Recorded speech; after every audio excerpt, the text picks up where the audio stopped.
Welcome to the Creature Cast, the official Console Creatures podcast. I'm your host today, Steve Vegvar, and alongside me is my good pal Matt and co-host PlayStation Generation, the sister show to Creature Cast. How are you doing, Matt? Doing well, my friend. It is a nice rainy Friday morning here where in Kitchener. It's definitely a vibe. It's a nice chill morning. Steve, how you doing? I'm doing really well. I'm very excited for this episode because we're joined by two great developers here. We got Martin and Jens, two co-developers from Serious Bros, the studio behind Imagine Earth. How are you guys both doing? Good so far. Just great, just great. I mean, already Mhm. afternoon here on our side in Europe, and it's not that rainy, so probably better than you are. Probably, in yeah. terms of that fact. Absolutely. Yeah, no, thank you both for taking the time to join us, to talk to us. I know it's for a very special occasion. You are both on the heels, just days away from launching Imagine Earth on PlayStation 4, PlayStation 5, Nintendo Switch, and Mac OS via Steam as well on May 9th. Huge for you guys. How are you both feeling now? You know, you're days, hours away from this release. How's it been? Yeah, a lot Yes, of go for work it. the last days.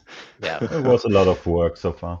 Yeah. And I'm Yeah. still on making a fresh new 60 FPS 4K trailer for the whole happening with new footage and even some sneak peek into some other stuff that hasn't been noticed.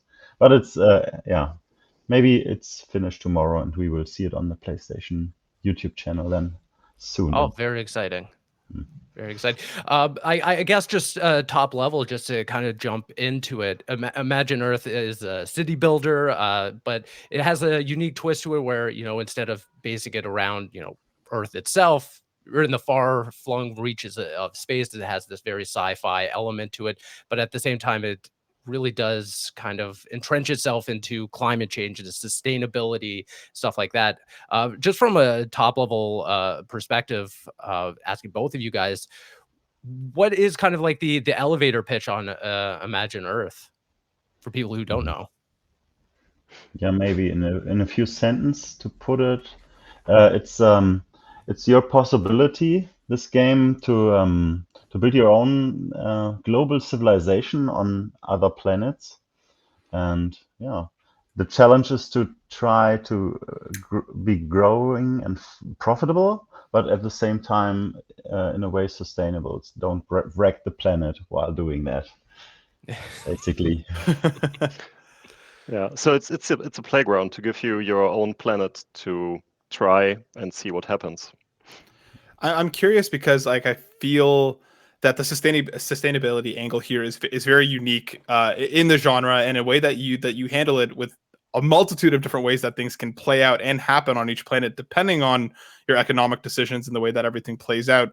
When did the sustainability angle come into the picture? Was that something there from the outset? Was that like that would be interesting gameplay wise, or was this a something that you both believe in passionately? When did that kind of join the picture for what Imagine Earth could be? Mhm. Yeah, I Yeah. think there was an idealism all the way in the beginning. There was also a Microsoft student contest once upon a time about the climate crisis then, and they had the first time a category called game design, and we joined it. We made the prototype that looked so promising. Mm-hmm. And that kept us busy completing this world simulator that we started back then, a few years ago, quite a few years. Yeah. So I would say the idea was like the core, and then the city builder was created around it and grew bigger and bigger. But Interesting. yeah, the sustainability idea was like the core of the whole thing. Yeah. Mhm. I kind of want to take things all the way back because for those that don't know out there, the game was originally released on Xbox, Steam, Epic back in 2021. There's been a fair gap in between the initial launch and now reaching these new platforms. Following the initial launch, was the focus solely based on supporting those platforms versus bringing more attention to these new ports, or what was basically going on throughout the development cycle throughout those few years? Yeah, so it was a mixture. I mean, we focused on those platforms because it was just convenient, and as we are only 2 people, we had to do what's like easy and approachable, right? And then we focused a lot on pushing additional content into the game. So we have, since we did the release, we have like 13 updates now with new content, improvements, and so on. So this was always on our list. And besides that, we went on working on the ports to PlayStation and Switch, and yeah, so this took quite a while. So it's mainly due to us being a very small team and doing multiple things at the same time. And I mean, at this time that we are speaking, we are already working on 2 add-ons for the game. So yeah, so not one thing at Ambitious. a time. You guys are Yeah. seem very ambitious, especially for a small studio, which I can respect a lot. 100%. And I'm kind of curious to know, what is it about the city builder genre here that that brought you both to it? Is this a love from games past, an area that you both felt passionately about? What about this space kind of made you interested in building out the game here? That's a good question. I mean, we had the angle of like, okay, it should somehow tackle the climate aspect, Mhm. and then you could have done any game, right? So it could be highly story based or whatever. But Mhm. for some reason, it felt like it would be great to not be like pointing people in a certain direction, but just allowing them to experience. So you need a nice mechanic, and I feel like having a simulation and combining this with something to build up was just a great fit. And I think, I mean, I'm personally a big fan of city builders of all kinds, so that definitely was a point too as well, I would guess. I also feel that the cause and effect aspect here of you, it is truly by your own doing that things will play out the way that they do. It's the choices that you make in terms of what do you invest in, what kind of technology are you researching, are you after the goal of more money or more profit, or how is that balancing out? Was that I feel like that cause and effect has a really interesting relationship that is unique to the city builder genre by giving players, like you mentioned, a playground to play in, and then dealing with their own actions and the consequences of them. Yeah, it was from the beginning totally important for us to not start something like a learning situation or Mhm. so, not having a moral storytelling or something, just giving people this free space, a new planet where they can build just as they like to bring up their civilization totally freely and with all the consequences. This is so interesting to Mhm. see what happens, what turns out to uh, happen when you meet other corporations and other alien nations on these planets, and how you interact with them, doing alliances, doing trade, and so on and so forth. Yeah. It's so funny, Martin. You previously just mentioned how much of a fan you are of the city builder genre, and I feel like for me, I vividly remember growing up, sitting at my PC playing old city builders and everything. But it's a genre I've admittedly fallen off of. But I do feel that even from the outside, I can still see that there's such a niche but passionate audience within that genre. To create a game and support a game for all these years, what is it like to kind of just speak to a very specific audience within this very broad video game industry? Hmm. I mean, it's interesting. I mean, a lot of people. I mean, mostly we talk with people on Discord and a bit on the Steam forums, of course, right?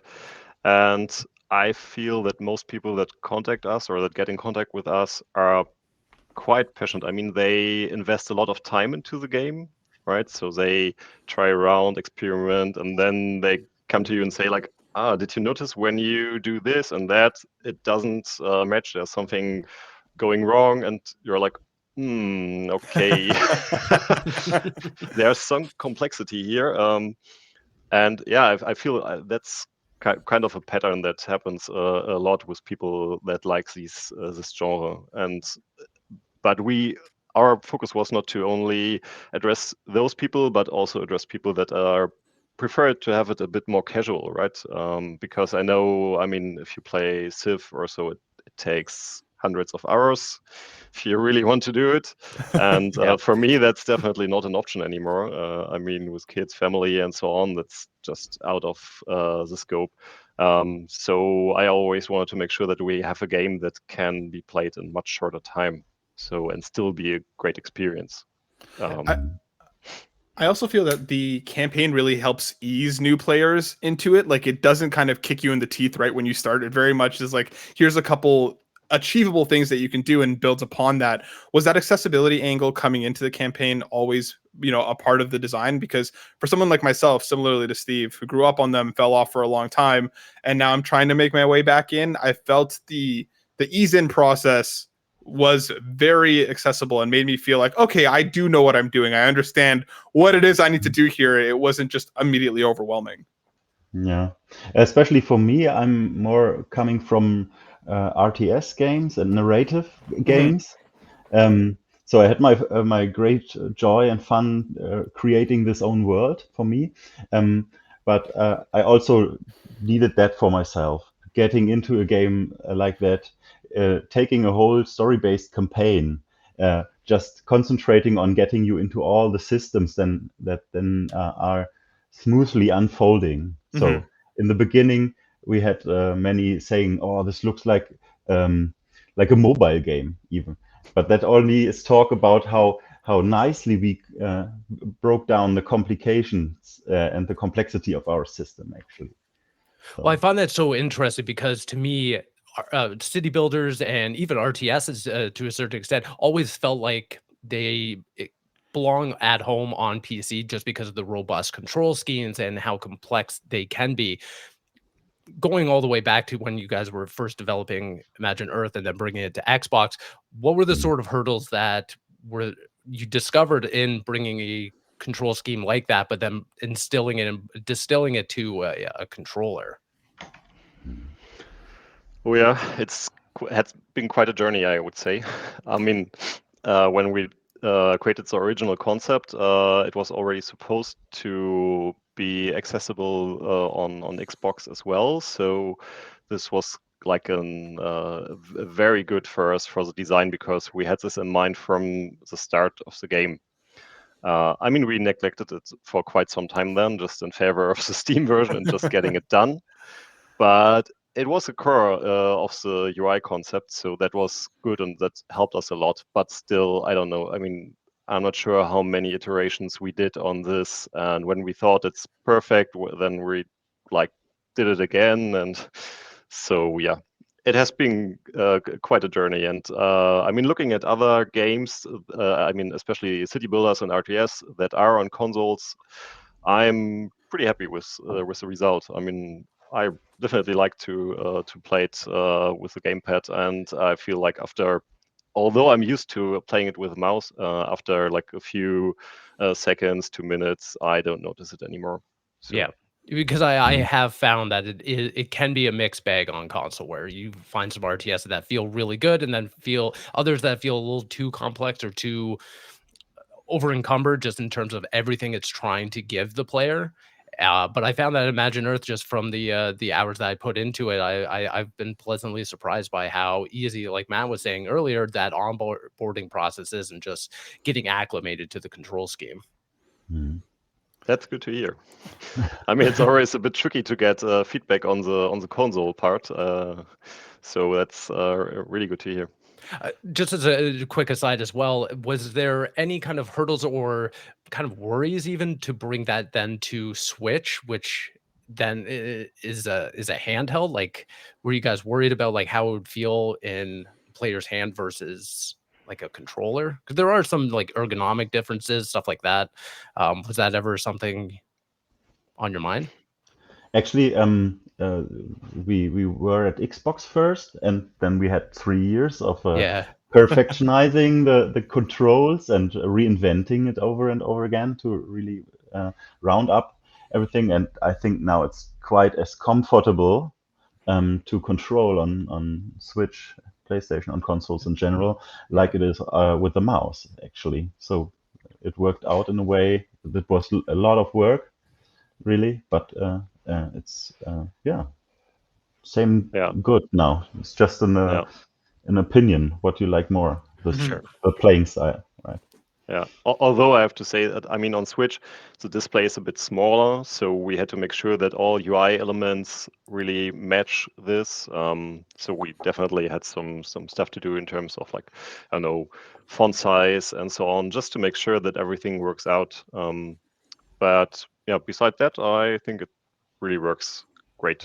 And I mean, I also like to play it like that, just sitting on the couch and having it in the hand. It's perfect.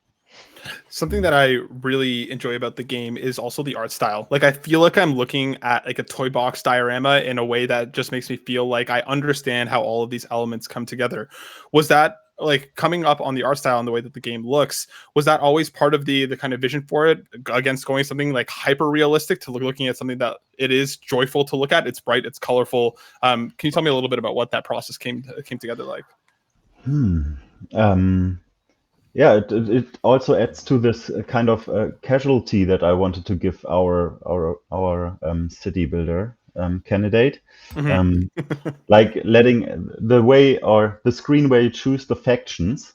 I felt remembered by like how you do it in Mario Kart or in Street Fighter, in a way. So this is what I always had in mind, to make a game that is suitable for every player base and audience.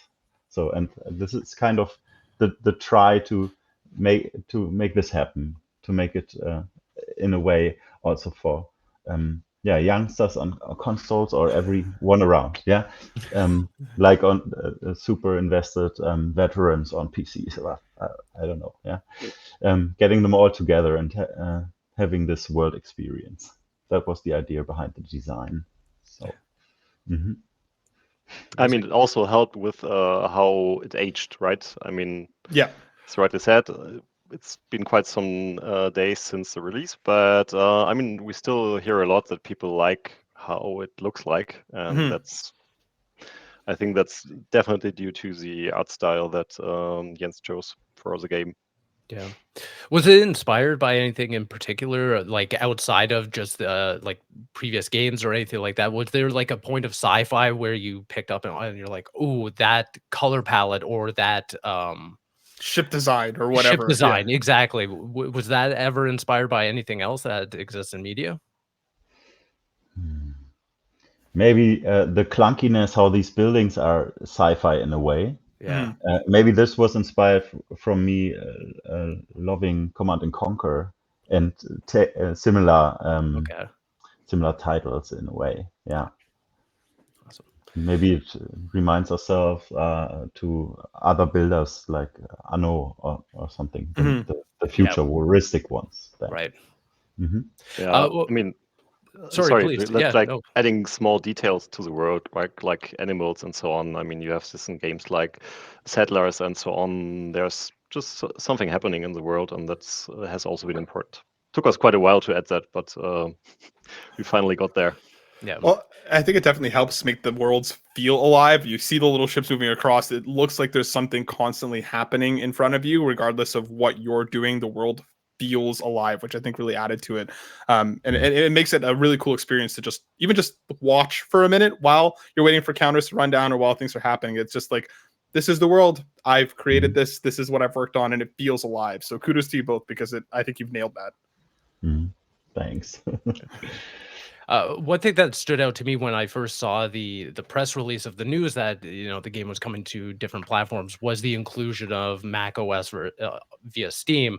As someone who is very entrenched in the Apple ecosystem, it's not too common that you see developers actively want to support Mac devices. There, was that always the goal from the outset, or was bringing the game over to support Mac something that you guys had?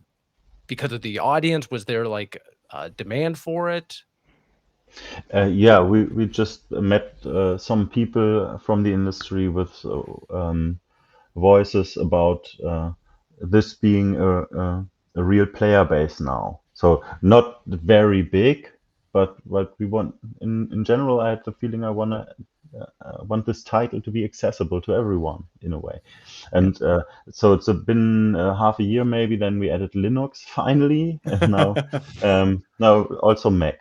But it was also something that we put on this point where it comes to Switch and PlayStation. Also, that we had some news for the people on Steam as well. So Got it. besides all the updates that we are doing, and Yeah. the DLCs that are coming still, right? Of course. Yeah, Yeah, sure. I mean, you guys are talking about bringing it to everyone. Is mobile in consideration? Have you guys thought about that? Because when I started, thinking about how it operates on PlayStation and then Switch, I'm thinking, well, with the advent of the Razer Kishi and the backbone and everything, that I don't know. I'm spitballing things here for you guys. Yeah, maybe to add up to what you asked about challenges to bringing it to Switch, one of the main things, of course, was performance optimization. Sure. And now actually I have a good feeling that this game will also run super fluently on modern smartphones as well. Yeah. Yeah. Let's see. I don't know. Generally spoken, we might be able to let this game be playable with touch controls as well, quite smoothly. So the buttons and the size and everything is there. Yeah. Let's see if it Let's makes. see. Yeah, If I it mean, makes it's also a port. question of the market, right? I mean, as you know, the mobile market is quite different in terms of Sure. like how monetization works and so on. So Yeah. I don't want to say that freemium games have destroyed the market for premium games on mobile, but But it's not like they've looks like done it's anything good for them. Yeah. I wanted to ask because I feel like setting the game in 2084, a year that feels far off, but at the same time really isn't anymore, where it's a point of like, the world that we currently live in and the struggles that we are going to be coming up against doesn't feel too far off when we're talking about the year 2084. Was that purposeful? Was that instead of setting it in 2400 in a far-flung future, a future that feels just close enough where maybe some of the actions that players will have consequences similarly to our own world today? Was that part of the intent? Absolutely, yeah. The whole thing about going to new planets also is, in a way, is like having the simulated situation to be free on another planet, far from aside from the struggles that we have on Earth right now. But also, the telling is that that we will find the same problems and challenges on another planet, and that's what you will experience because our gameplay is so fast forward. You ram cities out of the ground in no time, Yeah. and you can ruin a planet's fate and ecosystem and all the environment in 1 or 2 hours. Yeah, making this all experienceable. That was kind of the plan. Yeah. Yeah, and I mean the technology setup was supposed to be quite similar to what we are used to nowadays. So that's like a stretch of like, okay, somehow you're able to go into space because something happened, but the technologies are quite similar. And I mean, you go to a fresh planet, why not use coal energy? I mean, it's an accessible resource, right? So Yeah, Yeah. the most futuristic in terms of energy production is maybe a fusion power plant. So yeah, that gives an idea, right? On a global scale, it would still make sense when you are populating a new planet to take out fossils for a while and burn them. But at a certain point, you will also get onto a limit, of what the planet's ecosystem can take, and also the fossils, depending on the planet, can run out. And then you have to do a transformation to other energy sources as well. All these topics are in there, right? Yeah, absolutely. You guys both mentioned it a little earlier on, but with these new ports, you guys have started talking and looking into new content updates for the game moving forward. Is there anything specifically that you guys are ready to talk about, or maybe even just from a broad sense, what are the kinds of holes perhaps maybe that you've seen in Imagine Earth that you're like, ooh, we'd like to address this or optimize this a little better or add this new feature? I Martin. mean, I wouldn't say the add-ons will not address holes in the game, I would say, because I mean, we used for holes that we find in the game, we normally did updates and just Right. updated the main game, and I guess it will stay like that. So I mean, we feel like not like, okay, let's do this part and then later do Imagine Earth 2 or something. We just feel like, okay, this is supposed to be one great game, and whatever is missing, we will add. So the idea for the 2 add-ons are more like additive, adding new angles and so on. And I'm not sure how much we want to go into detail. Jens, what's your feeling? Yeah, I see no big problem into talking about the first DLC that is also almost ready to release, and just waiting for the game to be on all platforms so we can have a collective update then for everyone. That might also be just 2 months from here. And Okay. we had the DLC roadmap on the Steam page for some years already, so it's quite common knowledge. Yeah, this will add multi-planet support in a way. So you have a in the center of the galaxy, you have a big space station, and you can connect all your planetary colonies. Got So it. far, you are almost mostly running them one by one on different planets. No? And this will connect everything a bit further. And we also felt for the final release that we have the need for a better metagame upgrade system. So there's a quite a big set of new upgrades for the city centers coming that you can then have totally unique abilities and improvements for the colony management style that you want to choose. So this is constantly improving, and these are planned and constructed on this HQ space station that from this DLC on. Yeah. Awesome. Sounds exciting. That's really, really cool. Something that I wanted to kind of ask about, because something that I came across as I was doing my research was the impact reports and all the kind of real world, real life giving back that you do through Imagine Earth. I feel like there's a lot of times where people will have a message in their game, and that's wonderful. But you guys put your money where your mouth is and back the planet that we currently live on. I mean, planting almost 50,000 trees, the support that you guys do from the soundtracks, from the Earth Days, and the different initiatives that you have. How important was it for you to, when building a game like this, to find real life ways to give back to the planet that we're on, and how did that kind of idea come about? It was almost natural just to do these things all together. So this project wouldn't have happened, and it wouldn't have been for I think over 9 years in early access if we wouldn't have this idealism and this motivation behind it. And all the way through, we felt we want to bring out this approach on the climate crisis, because there are such a troubling problem, and there are almost no games about it. Yeah, it's such a controversial and problematic topic. Also, so I understand why it's difficult to make games about this, because they take so long, and it's a risk taking up controversial topics, of course.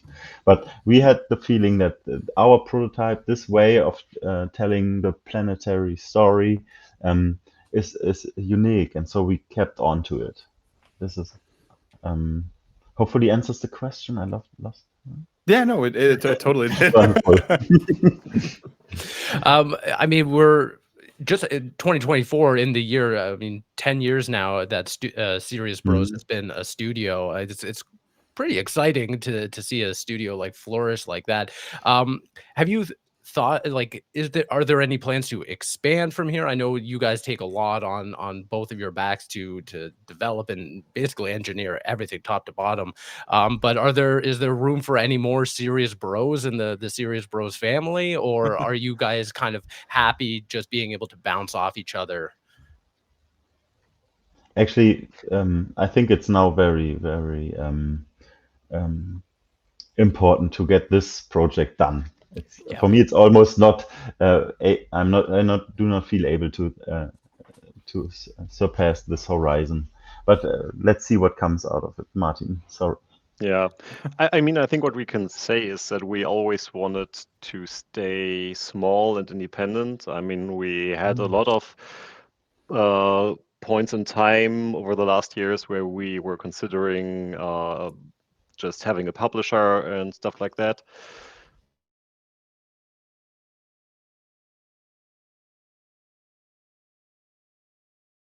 And yeah, I think it will quite for sure stay that way. I mean, we are not made to be like a super big studio or something. I mean, although the game is about growing, I guess we will stay quite consistent.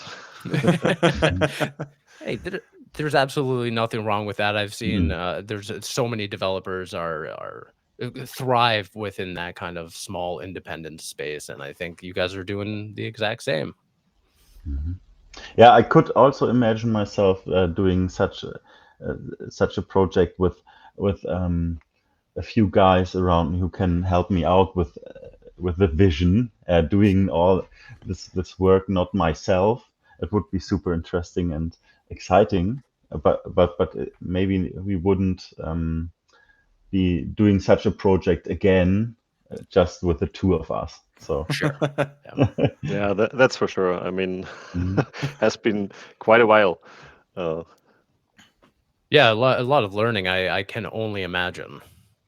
Well, sure. for me personally, also I see great potential in the art sphere, and might be continuing what I did all the way along, making interactive art with game engines and so on, and Oh, sure. with Kinect and now virtual reality headsets. I'm super excited about that.